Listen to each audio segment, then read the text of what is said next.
As I mentioned in the previous video, I want to go over some of the responses, well, most of the responses that we picked up from that Necrometer and that we showed in the last video. Now the reason I want to do this is because, you know, now in hindsight, after the investigation's over and everything, I can tell, you know, I don't know, I guess the meaning behind some of the things that they said and the relevance to them. Of course, we didn't know it then, and some of the stuff that they said we couldn't tell real clear right on the time, you know, at the time, in real time what was being said, but a lot of them we could. But then when you go back and listen to them a little later, you pick up more. That's how it works for me. So the first thing that happened, Liz wanted to know who she was talking to, and the voice sounded like it said, "I am Pete." And then he said, I guess it was him still talking, he said, "I ask for mercy." And then he said, "Joy, peace, and rest." And then he said something else that sounded like something he was doing each day. So I wasn't real clear on that. But there was a spot in there that I thought really kind of stood out to me. There was a couple of them, but one of them is where he said, "See if I have spirit." And then this is the one where it was like a direct reaction to what Liz had asked. It was when he had said something at the same time she did, and she said, "Don't do that." And then there was silence, and she said, "Go ahead, it's your turn to speak." And the response was, "I speak." So that to me was pretty cool. That was a pretty good indicator that this device was actually giving, you know, responses, intelligent responses from spirit. I thought that was pretty cool. So what I'm going to do is I'm going to go through some sections here and just point out some of the responses and make some comments about their relevance and what they mean.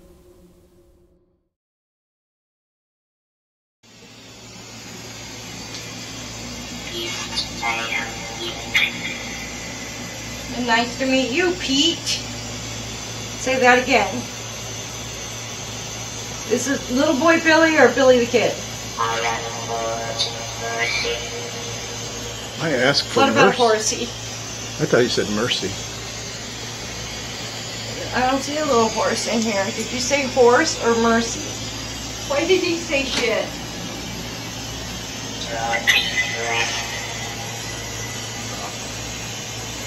I got something about feet. Did you say because his feet got wet? Okay, I don't want to talk about this anymore. Am I talking to someone new or am I talking to Pete? You. Yes, you're talking to me, but who am I talking to now? Is this Pete?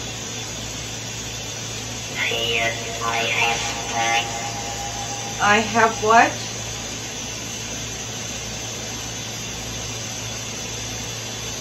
Fear. Don't do that. Go ahead. Means your turn to speak.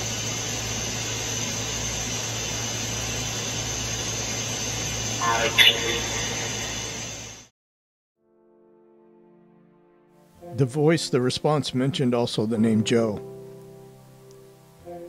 And it seemed associated with that, or right after the response was Joe, or after the question we asked was something about Joe, we'd get the response, "Fix it." We got that two or three times. So what does that mean? You know, we talked about that, and what we're thinking of is that Joe was some kind of maintenance person there maybe, and that his job was to fix things. So that's why after they said Joe, they said fix it. That's our interpretation anyway. Something about... I don't know, Joe. What did he say about each day? Something I couldn't make out the end. Who's Joe?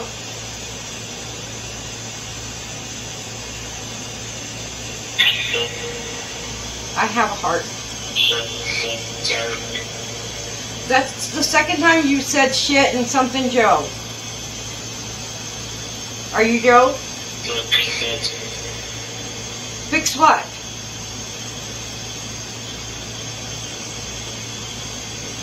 You can't fix it if you don't tell me. I teacher. I'm not a teacher. It sounds to me like Joe was the fix-it man at some point in that hotel. And maybe they were saying that he was their teacher. Because I got the feeling, and Liz later confirmed this, that what we were surrounded by was a bunch of young kids. Now, if Billy was there, Billy is only supposed to be, I don't know, somewhere between 4 and 8 years old, depending on who's telling the story, but he's young. And it sounds like these other people that were there, spirits that were there, were kids, like they were all friends, like a group of young kid spirits. And maybe Joe was somebody that looked after them. And you'll see why I say that after this next one. So is this Billy? What do you want me to fix?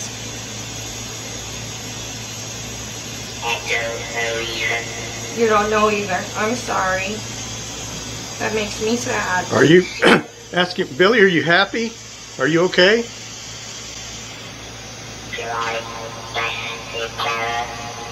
Trying best to take care of.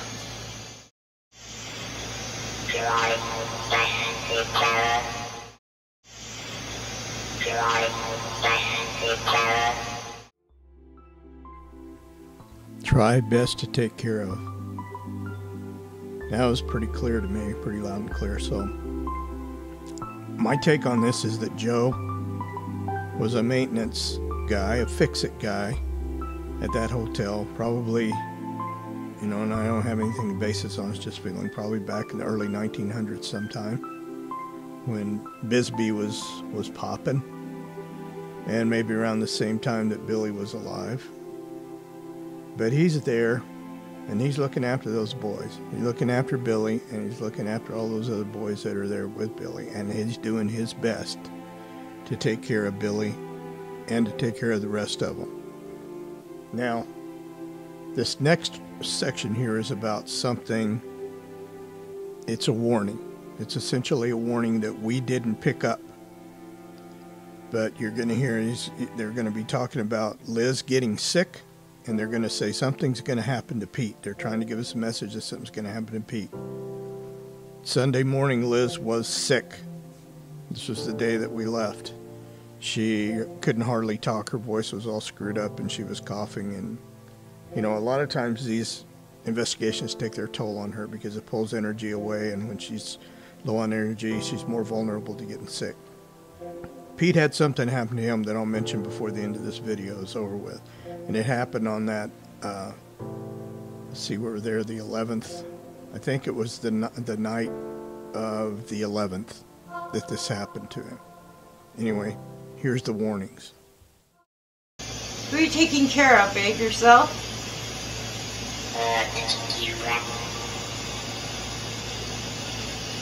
I couldn't understand.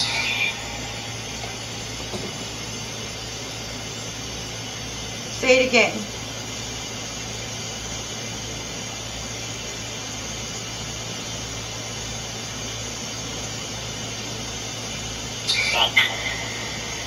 I don't know what you want me to fix. I thought he said sick. So did I. Did you say sick?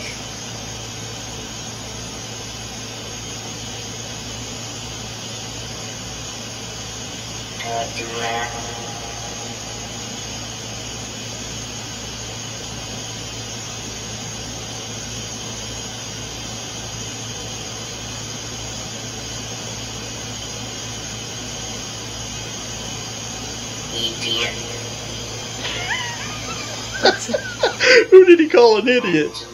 Attitude. Who has an attitude?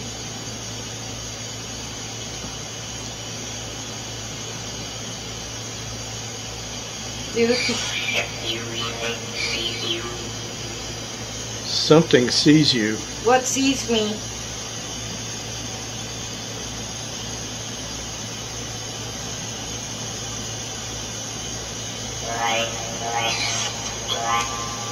Right, left, right. Okay.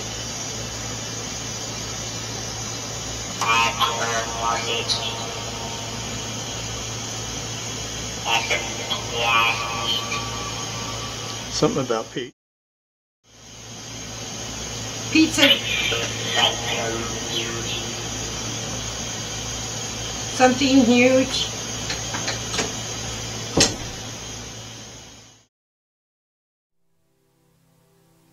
So this was the warning that we didn't pick up on at the time. They were trying to tell us Liz was going to get sick. I don't know if that was a command or somebody saying that they were going to do it to her to make her sick. But she did get sick, as I mentioned earlier. Now Pete, he had something get inside of him that night. And what he did was get up and walk around and almost hurt himself. Was gone for, I don't know, several minutes from what Liz told me. And then when he got back in the room, he got back in bed and she asked him where he went and he didn't even know he was gone. So something did happen to him. He didn't get really hurt, but he could have. So that was the warning. They told us what was going to happen. Now that, you know, it's all in the past and I know what happened, I can see it. I just wish we had seen it, you know, right there when they were giving us the warning. But I don't know what we would have done, you know, because they did go into detail that Liz would get sick. How are we going to stop that? We weren't going to leave. And we didn't know what was going to happen to Pete. So, you know, what was meant to be was meant to be. But it did give us good evidence and confirmation that what they were saying over this Necro app was legit.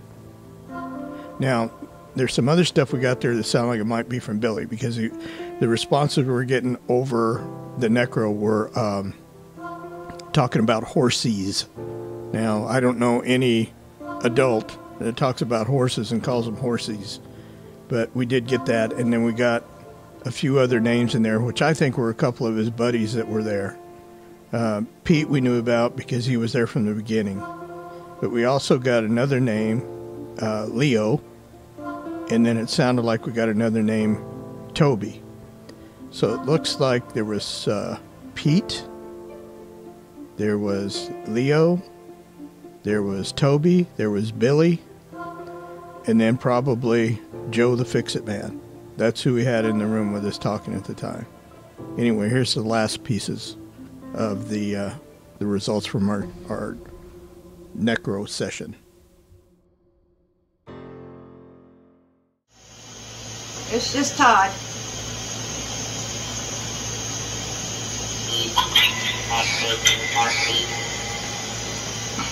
I don't know if he sees a horsey. I don't see one in here.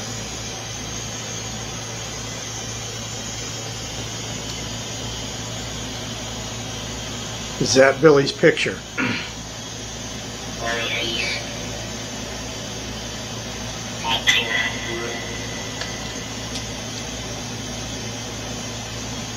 Something, please. Action, something. Where's your mom? Hurt, sad. Are you hurt and sad?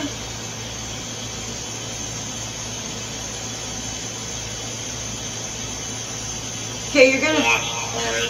Yes, always. You're gonna talk to Jan now. Because you're gonna drain me before we even start. Yeah. That's draining. I want to know about this horse. I heard him say horsies. Huh. You just said wait. Did you own a horse or horses? Horsies? Is that Yeah. yes? Yeah. Yes. Yeah, that's how he would have got around back then. Were you hurt by a horse or while you were on a horse?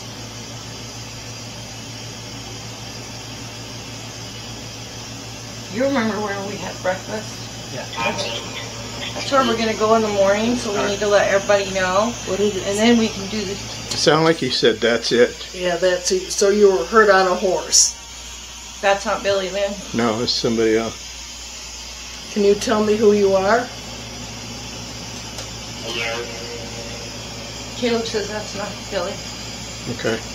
Was that your name? Because there would be a signature and his name would be on the frame. Like a John- little tiny plaque. Did you hear that? Johnny something, I thought it said. So we have a new one. Is your name Johnny something?